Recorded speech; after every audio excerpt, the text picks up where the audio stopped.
Please subscribe and don't forget to press the bell icon to get notified whenever we upload a new video. All right, welcome back there. Nifty is holding with good gains, but keep an eye on a couple of stocks. Coal India, that's a stock you should look at. Just take a look at the intraday chart over there. That stock suddenly has come off the high point of the day. I remember late last week, there was some buying, there was some news that maybe in fact that could be global coal production that could be cut down, and that could be good for Coal India. So there was a lot of delivery-based buying that was done on last Friday. Now that's not really played out because as it is, whatever coal is available in India, first it has to be supplied to the domestic consumers, and only then it can be exported, if at all it has to be. So I think something's going on there, even in terms of grading. There's the new grading has come out, and that's what could hurt them in FY19. So there's a bigger case for a downside rather than upside, and that explains why in fact the stock is a tad bit nervous. It's down close to around 2.5%. So we'll keep an eye out on that one. But for the time being, how do you trade the Nifty from here? Prakash Gaba as well as Sandeep Wagle join us. Good afternoon, gentlemen. Thanks so much for joining in. Prakash, coming across to you first. If you could give us your trade on the Nifty, and also if someone is holding a long position, where do they put their stop loss at? Stop has to be deep, because I feel that structurally when I look at the Nifty, I think it's up. So no point booking profits here. It's a matter of just time. Buy today and hold it until next week. You're going to make money. The next technical target that I see is 10,706. That's already achieved today. So beyond that is 10,814 and 10,900. So I'm seeing an up move there. So we get dips, buying a point. Perhaps we could get a buying opportunity later part of trading session. But I would say the stop needs to be very, very deep, 10,560, because that's a very crucial support to work with. So it's up. Okay, well, any individual stocks you're looking at? Of course, today the day belongs to banks, yes. But would you continue to trade just private banks, or are you even looking at PSUs now? I love the PSU banks actually, okay. But when I see private banks, I feel better. So I'll go with Bandhan Bank. That looks good. Of course, looks like a very strong support in the vicinity of 500 zones, Sonia. And I think it can climb to around 530, 35 zones. There's a good chance that we can see up move in Bandhan Bank. I also like MCX. That looks good. What a move that we have seen. I think this move should continue. Matter of time, a day or two, climbing to 840 zones. Stop below 780. Okay, all right, Prakash. Thanks so much for that. Well, Sandeep, coming across to you. Your view on the index, as well as you have a few picks for us. Afternoon, Nigel. I would talk of the Nifty going to 10,750 to 780, and my stop be at the low of the day, which is 10,645 or so.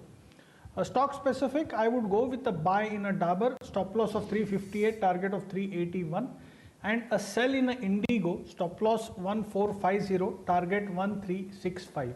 Both these calls are for the next 1 or 2 days. Okay, so that's a sell on Indigo. Okay, well, that stock has actually done quite well over the last many days and months, but perhaps now better to sell it. That's what Sandeep Wagle says. But just a couple of more stocks. Exide has actually hit a new high today, so just keep an eye out on that stock. Pull up the intraday chart of Exide. It actually did nothing for 1 year, but now it's sort of breaking out. Have you taken a look at that, Prakash? Yes. Is it right to say that it's breaking out? Yeah, actually I would be right, because seen a up move consolidation for around month or so, and has given us some kind of a breakout today. Just have a stop below some 245 zones. Can go 250, 260, 65 zones. There's a good chance it can go there. It's a matter of time. It's seen a good up move. Just needs to hold 245. Okay, all right. Sandeep, before we let you go, I wanted to ask you on one particular stock. Some of these metal stocks are bouncing back up, the likes of Tata Steel, Vedanta. A couple of sales notes actually I'm just looking at. There are indications that could be another price hike that could be pushed through. Now remember, we've already seen a price hike in the month of April, and that could be followed up by another price hike. So we'll have to keep an eye out on that front. There's no confirmation as of now. Some part of the street, yes, we were expecting that there will be a steel price hike. So we'll keep an eye out on that front. But on the charts, Sandeep, do you like any of these stocks? Nigel, for a bounce back, Tata Steel may be up to 600, 605, currently at 589, 590. I don't see a move beyond that. So the move in the metal space would be a bounce back move. Okay. In fact, we've been talking a lot of about the banks. The common view is that corporate-facing banks are seeing a big cleanup and they're undergoing transformational changes. And perhaps for the longer run, that could be a good buy. That's not what we are saying. That's what the market expert Mahesh Patil, the co-chief investment officer at Aditya Birla Sun Life, told us earlier in the morning. So listen in to his views on the market and on individual sectors. I think you will see a faster cleanup happen in some of these banks. I mean, this quarter we have seen in one of the banks. I think it will happen in others also. And I think, I mean, if the banks are undergoing transformational changes and really trying to grow, get a right balance between the corporate book and the retail book, I think if you take a 2-year view in some of these stocks and assuming some kind of a cyclical recovery in the economy, I think they could be good bets. I think you'll see sector rotation happening, and we've seen that happen across. For the market to really gain leadership from here and gain higher, you'll have to see the other sectors start to participate, and banking would be one of the lead sectors really to lead that change. Okay, that's the word coming in from Mahesh Patil. But moving on, pharma major Biocon reported its Q4 earnings yesterday. The company has reported a good performance on the top line, but what the street is a bit worried about is that margin came in below estimates.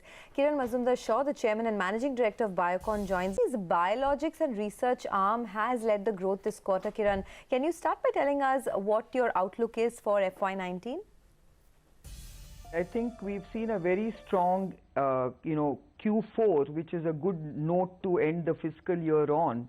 And like you rightly said, this growth has been largely driven by our biologics business, which has seen a jump of 47% year on year, and our research services business, which saw a jump of 45%. Both these have actually delivered for two reasons. The biologics business actually has delivered because of our expanding footprint in the emerging markets. And we've also, put behind us some of the capacity shortages in terms of addressing biologics opportunities across emerging markets this fiscal, because of some interruptions we took in terms of plant upgradation and modifications in response to certain audits that were conducted last year, especially pertaining to the EMA audit. And based on that, actually, we have now been able to operationalize our biologics facility, and you're seeing a very strong contribution of biologics based on a fully operational plant this quarter. As far as the research service business is concerned, if you remember last fiscal, they were significantly impacted by the fire incident, and this year they have basically bounced back to kind of strong, robust, normalized growth. So these two have certainly been very significant factors for this very strong growth of 27%. Well, ma'am, what's your outlook on price pressure in US generics? Like I said, we continue to see a lot of pricing pressure. I think in our APIs, our core APIs business, I think there is stability of pricing. But certainly in the generics business, which we are entering now, where we entered with rosuvastatin calcium, and now we will be entering with a few more generics this coming fiscal, we expect to see some pricing pressure. But I think there is some consolidation happening, there is some price stabilization happening, because I think most generics, or at least the older generics, have hit rock bottom. So we expect to see some stability emerging out of that. But as you know, this is a new area for us, and we expect this to at least contribute to some growth. So talking a little bit about US generics, what is the update on the company's filing for Copaxone? So Copaxone is a program where we are responding to certain the questions from US FDA. So whilst we cannot really give you any optics on how long it's going to take, we expect that we will be able to address this opportunity in the kind of time frame that we had given to ourselves. Well, the margins came in at around, 150 to around, roughly around 150 basis points below expectations. What are the pressures faced, and is there scope for improvement based on FY19? There are more approvals coming through as well. So largely we are impacted by, of course, the Malaysia cost impact, which are carrying costs, which we have to factor in. And until we start really utilizing the capacities in Malaysia in a more efficient way, this is going to hit our margins in the short term. When you look at other pricing pressures we have faced, certainly we have had a lot of pricing pressure when it came to our small molecules business, and as you know, it is a significant part of our business, so that has compressed our margins significantly. Adding to which, of course, we've also seen some impact of the branded formulations business being hit in India by price control. So I think that's what has really impacted our margins at an EBITDA level. At a PAT level also, we've been impacted by a higher tax component because we have lost some of our R&D benefits, and our SEZ benefits are also coming off. So that is what is going to hit our PAT margins. EBITDA margins largely hit by all the things I told you about. Hopefully going forward, you should see improvement in margin as our biologics kick into many of these market opportunities. We are in conversation with Kiran Mazumdar-Shaw, the Chairman and Managing Director of Biocon.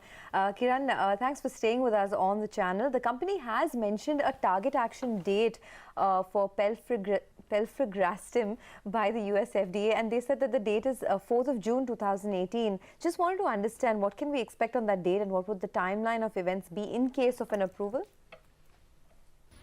Well, if all goes well and we get the nod on the target action date, then I think Mylan has already shared that it hopes to be in the market in the second half of this fiscal with pegfilgrastim. Well, the other big trigger is the EU approval of biosimilars. Now, we understand that the EMA re-inspected your Bengaluru plant. Can you update us on the same? Yes, we have been inspected, or shall I say re-inspected by EMA last month, and we are awaiting their report. Unlike US FDA, who sort of gives you the report at the time of inspection, we have to await the European inspection report, and we hope that we will get it soon, at which point in time we will be able to share you what the report says. Okay, we've talked a lot about Biocon, but I want to talk about the research arm, Syngene. That's been, a strong growth driver for you. The possibility of a stake sale has resurfaced yet again. Any details that you can share with us? The main reason for considering a stake sale is not to enter into higher debt. So I think that's the reason why we would consider a stake sale. And we are still looking at this, this opportunity to raise some capital based on this stake sale to defray some of our ongoing debt requirements. And I believe that, we have made significant, capital commitment to our new biologics facility. We've also entered into a new partnership with Sandoz, as you know, for developing another portfolio of biosimilars. So there is going to be a huge cash need. Some of it, of course, comes through our internal accruals, but a lot of our capex needs will come through a debt raise or a stake sale contribution. Okay, all right, ma'am. Thanks so much for joining in. All the best for the remainder of FY19. Well, getting back to our markets then, the Indian markets are holding well in the green. But let's get the Indian initial indications coming out of the European markets. The CAC, the DAX and the FTSE, they had a good trading session yesterday. And today the first tick is more or less flattish. The DAX doing a relative outperformance, sitting with a gain of more than 0.5%, Sonia. Okay. Straight to our next big story then. PNB MetLife, that's kickstarted the IPO process. They have filed their papers with the IRDA. The valuation is roughly around 10,000 to around 12,000 crore rupees. Yash Jain joins us with all those updates. Yash. Well, absolutely. If things go as planned, then PNB MetLife could be the fifth insurance company to list itself on the exchanges. Sources share with CNBC TV18 that PNB MetLife has filed its draft IPO papers with the insurance regulator, seeking IRDA's in-principle approval as far as PNB MetLife IPO is concerned. Now, as far as the contours of this particular IPO are concerned, we are given to understand that PNB MetLife is likely to dilute 25% stake in the first tranche, seeking a total valuation of about 10,000 to 12,000 crore rupees. Adding more contours as far as the IPO is concerned, Punjab National Bank is likely to dilute approximately 10% out of its total 30% stake in the company to raise anywhere between 1,000 to 1,500 crore rupees. Apart from Punjab National Bank, other shareholders like Elpro International, Jammu and Kashmir Bank, as well as M. Palunji Group are likely to participate in this PNB MetLife IPO. Interestingly, the foreign partner MetLife is not likely to participate in this IPO and retain its 26% stake, which it currently holds in PNB MetLife. Now, as far as the approval is concerned, we are given to understand that that crucial in-principle approval from IRDA is likely to be granted within the next 2 to 3 weeks. Okay, Yash, thanks so much for that. Well, CNBC TV18's other big news break as well has been confirmed. Sonia told us yesterday that the Lodha Group is looking at an IPO. Sonia, tell us, what are the valuations? How much are they looking to sell? How much of it is an OFS? Well, you know, this comes after 9 years. Remember, 9 years ago, Lodha had filed a DRHP for an IPO, but then they shelved it because of weak market conditions. Now they've come back into the market and they've decided to raise about 5,000 crores through a combination of a fresh issue and an OFS. Now it will be a fresh issuance of almost of up to 3,750 odd crores and an offer for sale of up to about 1,250 odd crores. This implies about 14-15% stake dilution, and this values the company at about 37 to 38,000 odd crores. Now, the main reason for raising money is to reduce their debt. They are in urgent need of funds. They're sitting on a debt of almost 17,400 crores as of their DRHP. This is as on December 2017. And they've indicated that about 3,300 crores of the IPO proceeds will be used to retire their debt. Remember, this is the second biggest IPO in the real estate space. We did see DLF raise almost 9,200 crores way back in 2007, and now Lodha has come out with the IPO as well. The financials don't look too bad. In fact, if you look at the income statement, in FY15, they did about 6,200 crores of revenue.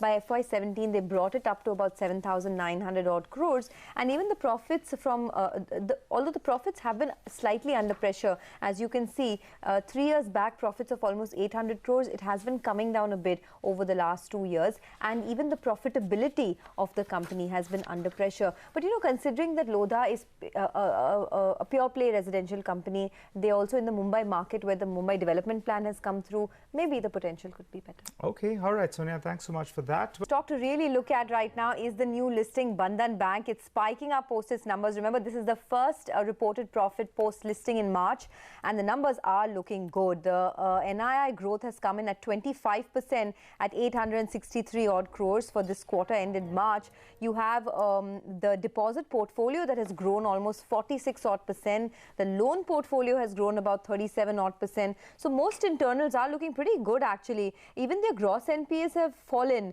If you compare it to on a year-on-year basis, it's fallen. 1.15% is their gross NPAs, and the net profit for the quarter has gone up by 20% for Bandhan Bank, coming in at 388 crores. Of course, this one had a great prospects, you know, ever since listing. Yeah. It has one of the best asset qualities in the business, and now it just sort of cements its position with these really good numbers. Absolutely, Sonia. You know, the point you brought about on in terms of asset quality, over there the gross NPA number actually should come out in percentage terms. So there's a bit of an improvement on a sequential basis. So a green tick on all aspects. You're seeing a good loan growth out there. You're seeing a NII growth of around 25% odd, and that's the number. The net NPA has improved by around 15 crores odd on a sequential basis. So that absolute number should come up for you.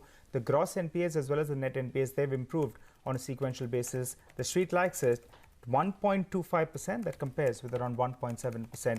The stock moves to the high point of the day. But let's shift focus away from earnings for a tad bit. Commodity segment. Manisha, tell us what's going on there. Well, you know, there is positive cues coming in for the metals as a space as well. The latest data that has come in from the International Study Group on lead and zinc says that you are looking at a deficit for both lead and zinc for the rest of 2018. We have started this year on a positive note. The market is expecting good demand prospects, and with the deficit numbers coming in, I think just this is an impetus to see the metal prices actually continue to trade higher. But Kunal Shah of Nirmal Bang now joins us to talk more about that and strategies therein as well.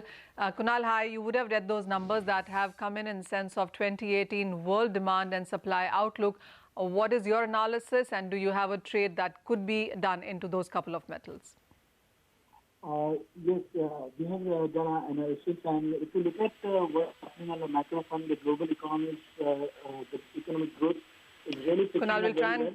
We'll try and come back to you yet again. Your line is not very clear, but those numbers really are important to see, because while we are looking at the supply growth continuing for 2018, much higher than what we saw in 2017 in sense of supplies, but the demand is expected to be much higher, and much of this demand for the metals is expected to come in from US, from China, much of Asia as well. Japan and Europe actually are looking at stable demand continuing for metals in 2018 as we saw in 2017, but there is demand estimates which have been hiked up, especially when it comes to Asia and US.